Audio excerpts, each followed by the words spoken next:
এই শুভ, কালকে থেকে তো রোজা শুরু। তোর প্রস্তুতি কেমন? আরে ভাই, এত গরমে রোজা রাখা তো খুব কষ্ট হয়ে যাবে। ভাবছি পরেই রাখবো।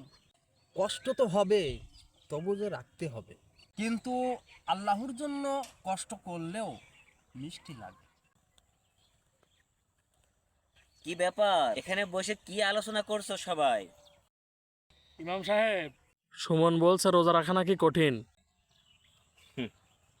শোনো সবাই, কোরআনে পাকে আল্লাহ তাআলা বলেছেন, সূরা বাকারার 183 নম্বর আয়াতের মধ্যে আল্লাহ তাআলা বলেছেন, ইয়া আইয়ুহাল্লাযীনা আমানু কুতিবা আলাইকুমুস সিয়ামু কামা কুতিবা আলাল্লাযীনা মিন ক্বাবলিকুম লাআল্লাকুম তাত্তাকুন।